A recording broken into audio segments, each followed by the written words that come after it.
انسانوں میں سے انسان دشمنی کا جن کا سب سے بڑا رول ہے، میں ان کی 2000 سالہ تاریخ کا آپ کے سامنے نقشہ رکھنا چاہتا ہوں۔ ان 1400 سال کا تو میں نے صرف 4 آپ کو پوائنٹس بتائے۔ موسیٰ سے عیسیٰ تک 1400 برس علیہ الصلوۃ والسلام، 2 مرتبہ عروج، 2 مرتبہ زوال، اشیریوں کے ہاتھوں پٹوائی، بابلیوں کے ہاتھوں پٹانا، گریکس کے ہاتھوں مرمت، رومنس کے ہاتھوں مرمت۔ یہ جو 2000 سال ہے، کیونکہ اب تو ظاہر بات ہے 21ویں صدی شروع ہو گئی، 20 صدیاں حضرت مسیح کو پوری ہو گئی۔ پہلی بات نوٹ کیجئے، حضرت مسیح کی پیدائش ہے سن 1 قبل مسیح۔ یہ نقطہ آپ نے کبھی سنا ہے یا نہیں؟ جب ملینیم کا سلسلہ شروع ہوا تھا پچھلے سال، تو میں نے بیان کر دیا تھا کہ ایک عجیب حساب کے اندر انہوں نے غلطی کی ہوئی ہے۔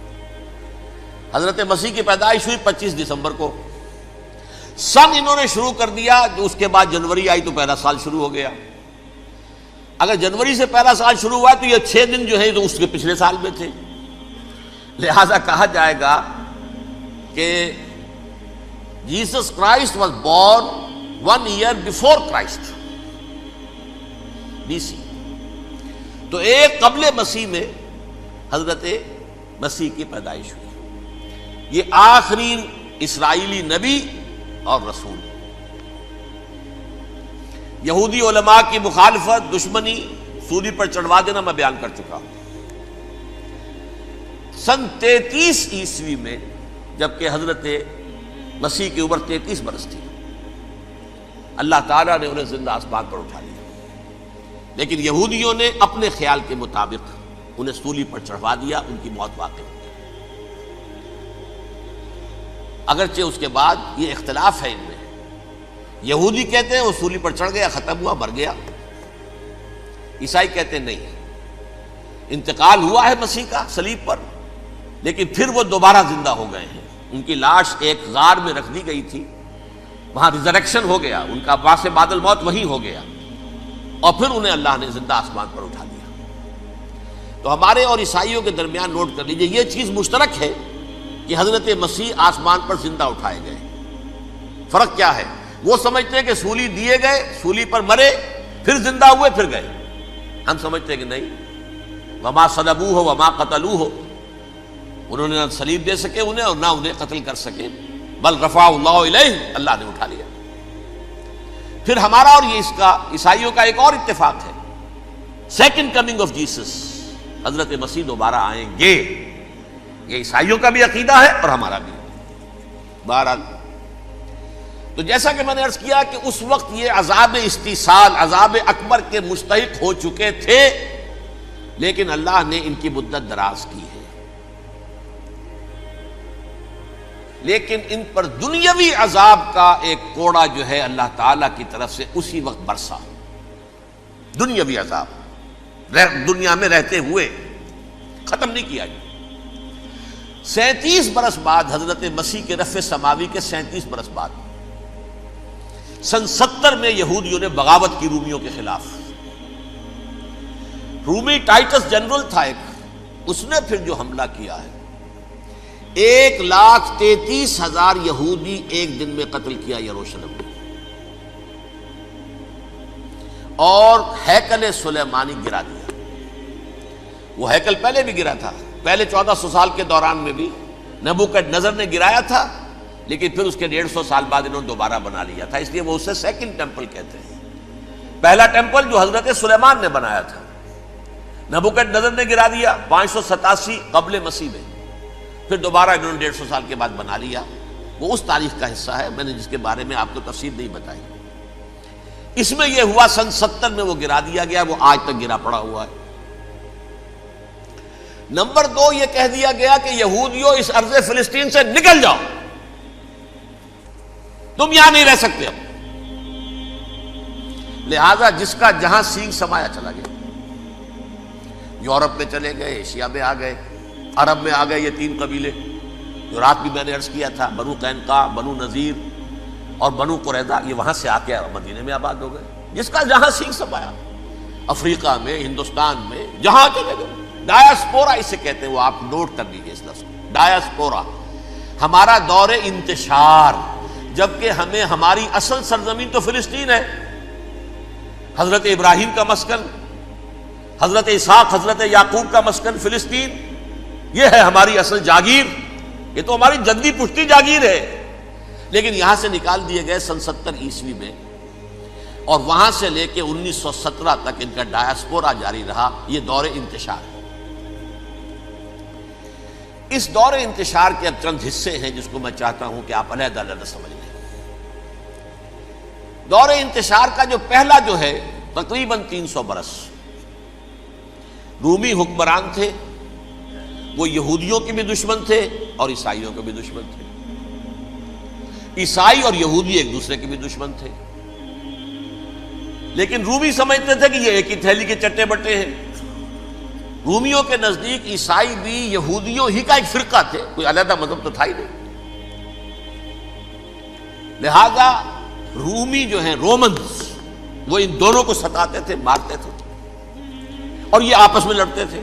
یہودی عیسائیوں کو مارتے تھے، عیسائی یہودیوں کو مارتے تھے۔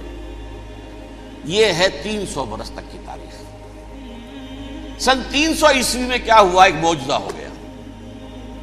بہت عظیم ایمپرر کانسٹینٹائن، قسطنطین اعظم، رومن ایمپررز میں سے بہت بڑا ایمپرر، وہ عیسائی ہو گئے۔ اب تو معاملہ بالکل تلپٹ ہو گیا، پوری سلطنت عیسائی ہو گئی۔ اب عیسائیوں کے عیش ہو گئے اور یہودیوں پہ مار پڑنی شروع ہوئی۔ اب عیسائیوں کا آپ خود سوچئے کہ جنہیں وہ خدا بنا بیٹھے ہیں، خدا کا بیٹا قرار دے رہے ہیں، ان کے قاتل کون؟ یہودی بدماش۔ لہذا ان کی وہ پٹائی شروع ہوئی ہے یورپ میں، پوری رومن امپائر میں انہیں ذلیل کیا گیا۔ شہروں میں آمد بند، علیحدہ رہو، گھیٹوز کے اندر رہو۔ یہودی کا نام جو ہے وہ گالی بن گیا، جیسے آج بھی یہودی گالی کہتے ہیں، جیسے خنزیر کا لفظ آخر وہ بھی اللہ کی مخلوق ہے، لیکن آپ کو معلوم ہے کوئی شخص زبان پہ نام نہیں لانا چاہتا خنزیر کا، سور کا، ہے تو مخلوق وہ بھی ایک حیوان ہے۔ ایسے ہی یہ ہے یہودی گالی، جیوٹ گالی۔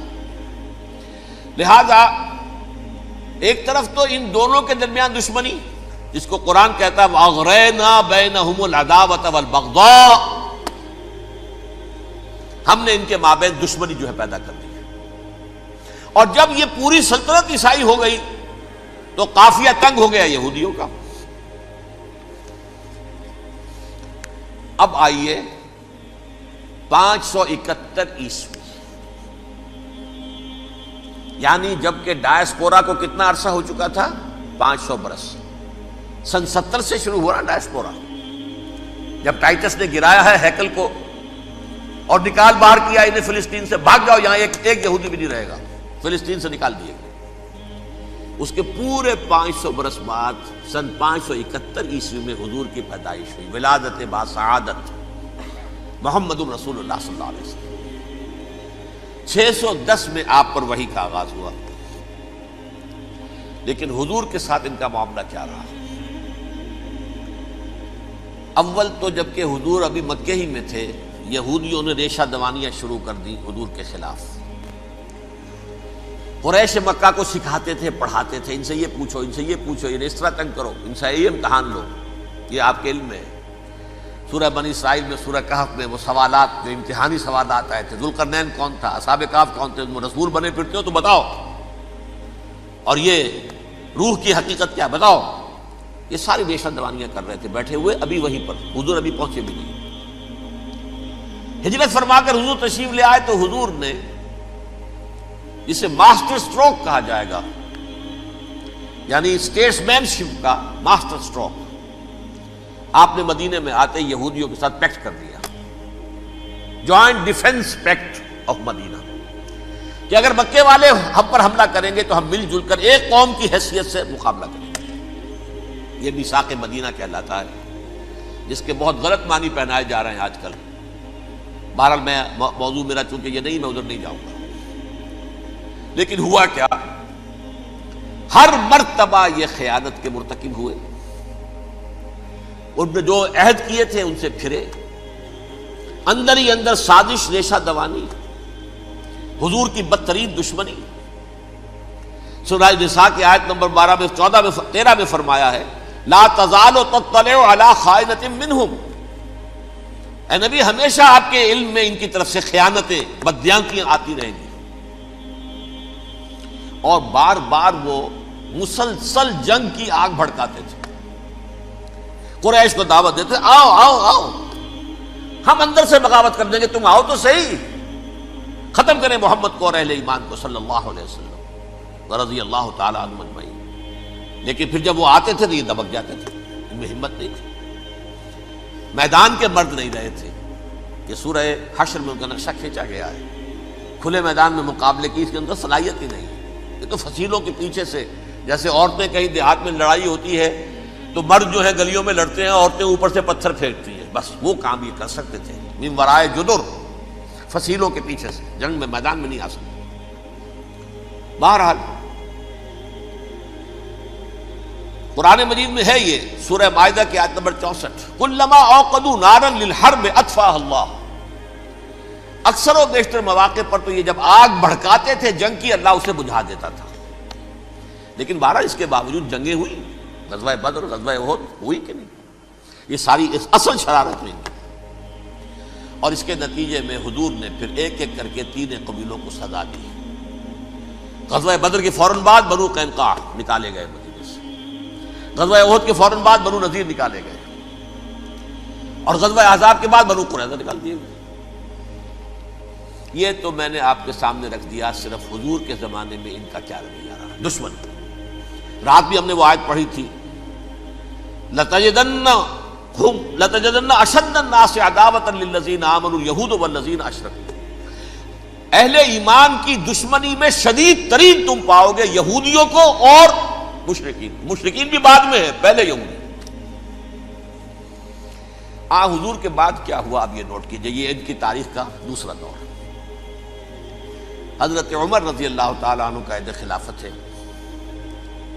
بیت المقدس کا محاصرہ کیا گیا، فصیل بڑی اونچی، شہر اندر سے سیلف سفیشینٹ، حملے کا راستہ کوئی نہیں.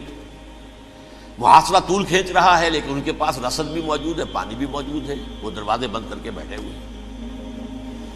بالآخر اللہ تعالیٰ کی مشیت کا ظہور کیسے ہوا؟ ان کے کچھ علماء آئے فصیل پر، کہا دیکھو مسلمانوں، تم قیامت تک بھی یہاں پڑے رہو گے محاصرہ کر کے، ہمارا یہ شہر فتح نہیں ہوگا. ہاں ایک درویش بادشاہ کے ہاتھوں یہ شہر فتح ہونا ہے، لیکن تمہارے اندر ہمیں وہ نظر نہیں آ رہا. ابو عبیدہ بن الجراح رضی اللہ تعالی عنہ، امین هذه الامہ، ان کا فوراً ذہن گیا وہ درویش بادشاہ مدینے میں بیٹھا ہوا ہے، عمر رضی اللہ تعالی. اب ایک اور عمر بھی ہے جو قندھار میں بیٹھا ہے. نقشہ وہی ہے، سادگی کی حد تک نقشہ وہی ہے، بالکل وہی، اپنی آنکھوں سے دیکھا ہے وہی سادگی. عمر اول، عمر ثانی تھے عمر بن عبد العزیز. اب ایک اللہ کے فضل سے اللہ تعالیٰ ایدہ اللہ بنصرتہ، اللہ تعالیٰ ان کی نصرت فرمائے، دشمنوں کو ان کے مقابلے میں نیست و نابود کرے. انہوں نے ریکویسٹ بھیج دی کہ حضور تشریف لائیے، یہ شہر فتح ہو جائے گا. وہ ہے سفر تاریخی، اتنا طویل سفر، تقریباً 700 میل، ایک اونٹ، ایک خادم، ایک منزل پہ امیر المومنین اوپر بیٹھے، خادم آگے چل رہا ہے، اگلی منزل پہ خادم اوپر بیٹھا ہے، امیر المومنین آگے جا رہا ہے. اور جب پہنچے ہیں تو وہ باری تھی خادم کی. انہوں نے ہاتھ جوڑ دیا، حضور خدا کے لیے تم کیا کہیں گے لوگ، وہ میرا برا حال کر دیں گے، تمہیں شرم نہیں آئی؟ امیر المومنین پیدل آگے چل رہے ہیں نکیل پکڑ کر، اور تم بیٹھے ہو اوپر براجمان ہو. حضرت عمر فرمایا الدور دورک، نہیں باری تمہاری ہے، بیٹھ.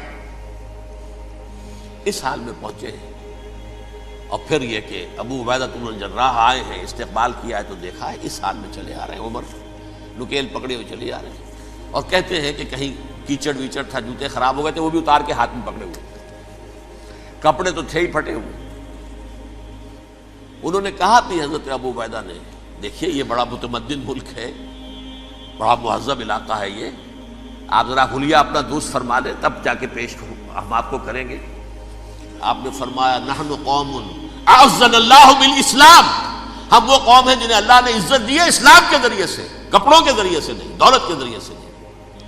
اسی حال میں گئے ہیں، اوپر سے انہوں نے کھڑے ہو کر نشانیاں دیکھی ہیں، اپنی کتابیں کھولی، ہاں یہ وہی ہے، اچھا لو جی سرنڈر، شہر تمہارے ہاتھ میں۔ خون کا ایک قطرہ نہیں بہا اور بیت المقدس فتح ہو گیا۔ لیکن اس وقت حضرت عمر نے ایک نرمی یہ کی کہ یہودیوں کے لیے بھی اسے اوپن سٹی قرار دے دیا۔ یہ احسان عظیم حضرت عمر کا۔ اس سے پہلے یہودی آ ہی نہیں سکتا تھا، داخل ہی نہیں ہو سکتا تھا، وہاں وہ آ کر وزٹ نہیں کر سکتا تھا، زیارت نہیں کر سکتا تھا اپنے مقدس مقامات کی۔ حضرت عمر نے یوں سمجھیے کہ تقریباً 550 برس کے بعد ان کے لیے راستہ کھولا ہے کہ ہاں تم آ سکتے ہو، زیارت کر سکتے ہو۔ لیکن یہ عیسائیوں نے لکھوایا معاہدے کے اندر، انہیں یہاں آپ آباد ہونے کی اجازت نہیں دیں گے، لیکن کم وزٹ دی پلیسز، دیکھیں زیارتیں کریں اور جائیں۔ یہ معاہدہ حضرت عمر کا ہے رضی اللہ تعالیٰ، جو پھر خلافت راشدہ کے بعد بنو امیہ نے بھی اس کو آنر کیا، بنو عباس نے کیا۔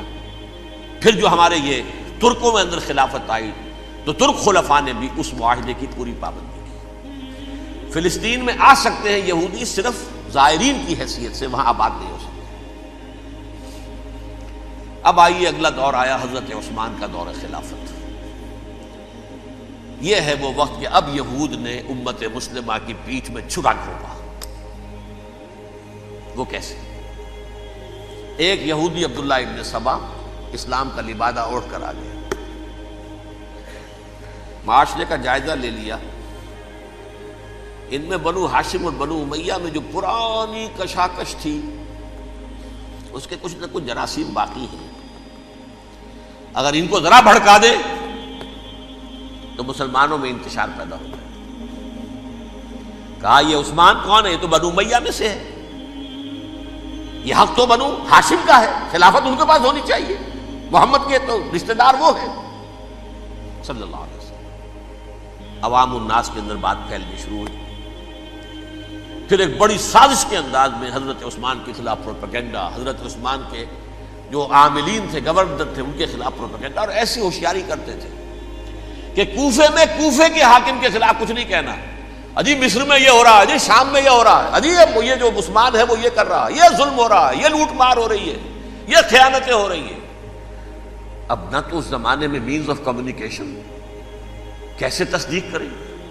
افواہیں تو آپ آج کراچی کے اندر شروع ہو جائے تو پتہ نہیں چل سکتا کسی کو کہ کیا اس میں صداقت ہے کیا جھوٹ ہے، اور بری بات جو ہے فطرت انسانی کی کمزوری ہے وہ فوراً قبول کرتا ہے، کسی کے بارے میں اچھی بات ماننے کو تیار نہیں ہوتا لیکن بری بات تو فوراً تیار۔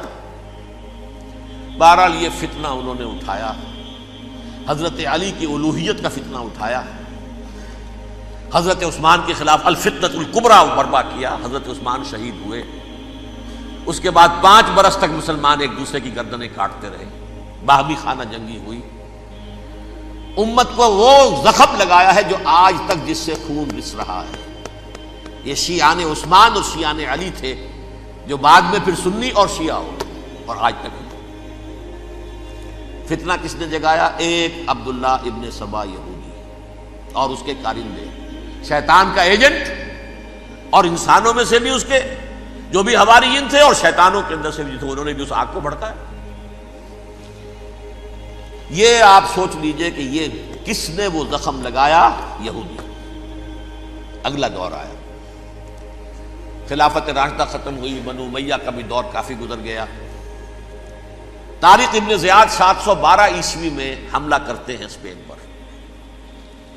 اسپین اس وقت عیسائیت کا بہت بڑا گڑھ، بڑے کٹر ترین عیسائی جو ہے وہ اسپین میں تھے، لہذا یہودیوں کی وہاں بہت پٹائی ہوتی تھی، بہت پٹائی ہوتی ہے، میں بتا چکا ہوں، دشمنی تھی یہ تو چلی آ رہی تھی عیسائیوں کے ہاتھوں یہودیوں کی، وہ تو سن 300 عیسوی سے ایمپرر کانسٹنٹائن کے بعد سے شروع ہو گئی تھی۔ اس حوالے سے یہودیوں نے اس وقت چالاکی یہ برتی، کچھ راستے واسطے بتائے، کچھ مدد کی طارق ابن زیاد کی۔ طارق ابن زیاد نے انہیں اپنا محسن سمجھا، ہسپانیہ فتح ہو گیا تو یہودی چونکہ محسنین کی فہرست میں آ چکے تھے، انہیں بہت اقتدار نصیب ہوا، بڑی سپورٹ مسلمانوں نے دی۔ ان کے بڑے بڑے علماء جو ہیں اسی دور کے اندر پیدا ہوئے، بڑے بڑے تھنکرز ان کے اسی دور میں پیدا ہوئے۔ بن گوریون جو کہ ایک وزیر اعظم تھا اسرائیل کا، اس نے یہ لکھا ہے اپنی کتاب میں، Muslim Spain was the golden era of our diaspora.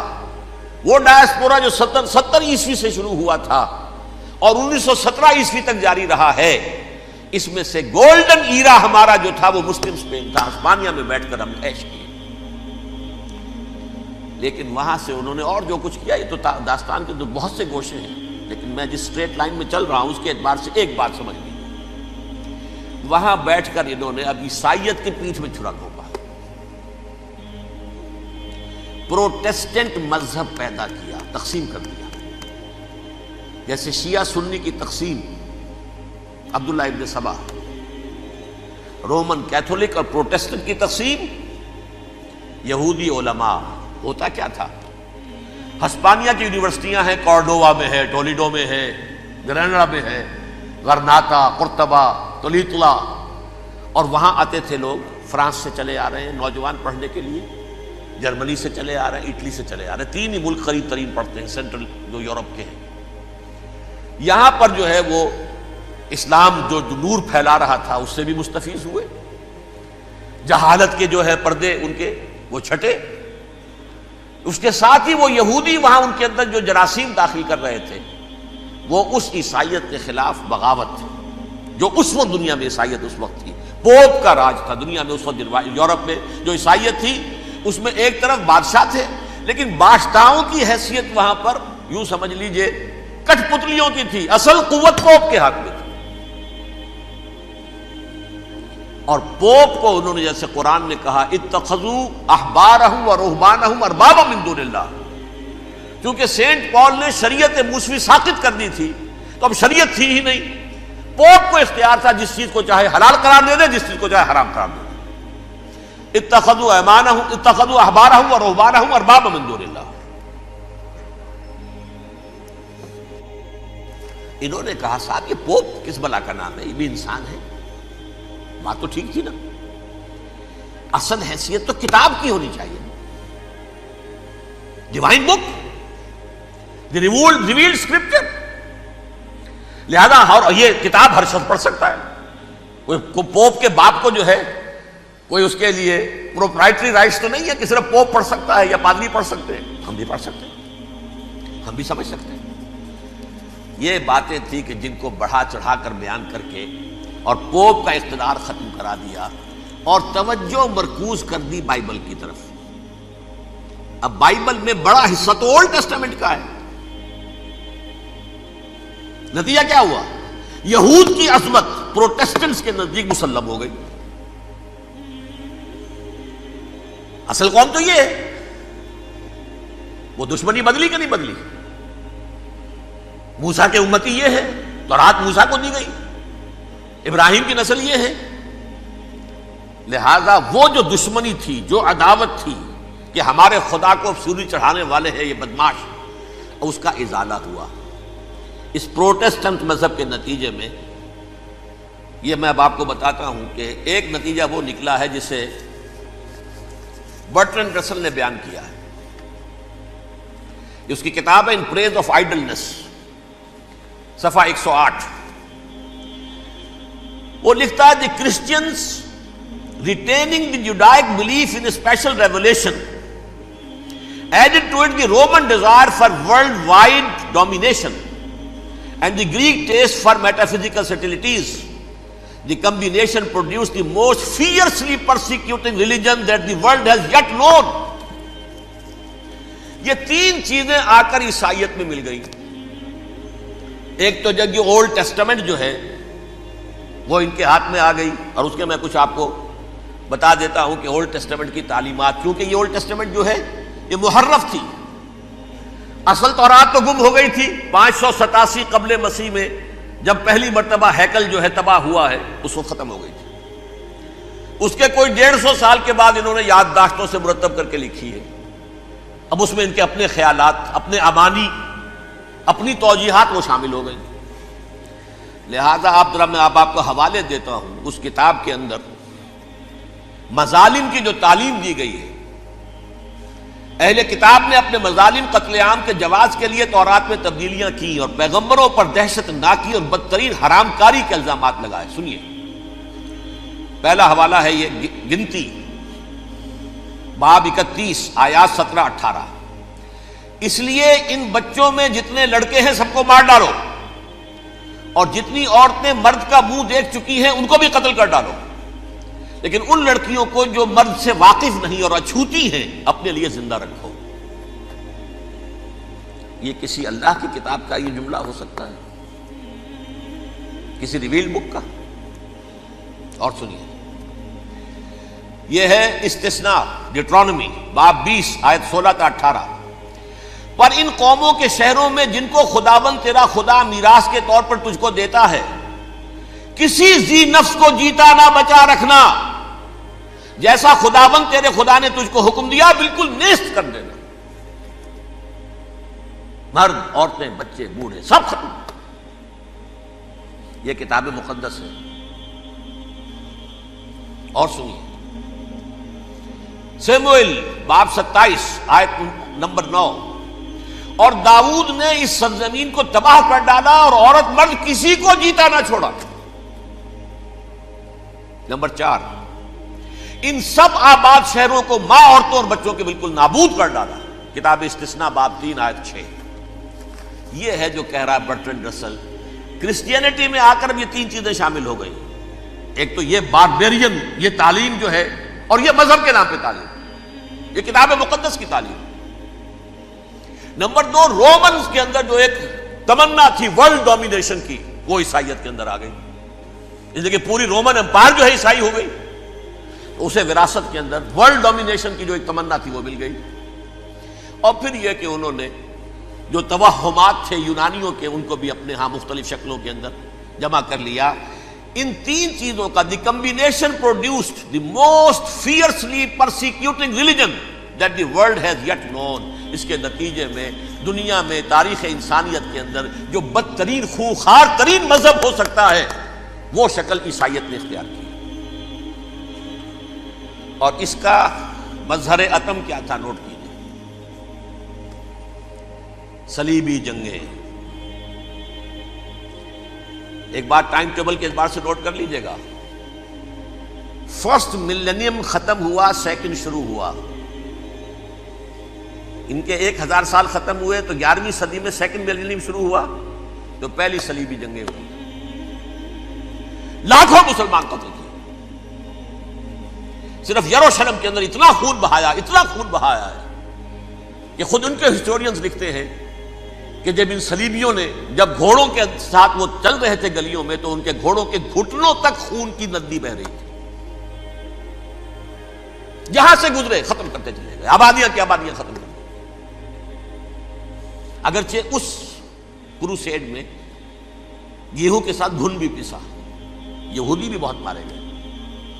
یہ فرانس سے، جرمنی سے جب یہ کروسیڈرز آ رہے تھے، 3000 میل کا سفر طے کر کے آئے تھے. سوچئے تو صحیح. اربن ثانی پوپ جو تھا، آگ لگا دی تھی اس نے پورے یورپ کے اندر. شرم سے ڈوب مرو، تمہارے مقدس علاقے مسلمانوں کے ہاتھ میں. انفیڈلز، یہ کافر، یہ مرتد، یہ ملحد. مسیح جہاں پیدا ہوا، مسیح کو جہاں سولی دی گئی، وہ کہاں ہے؟ ان کے ہاتھ میں. وہ آگ لگائی ہے، 3000 میل کا فاصلہ طے کر کے یہ قومیں آئی ہیں، اور جو تباہی مچائی ہے.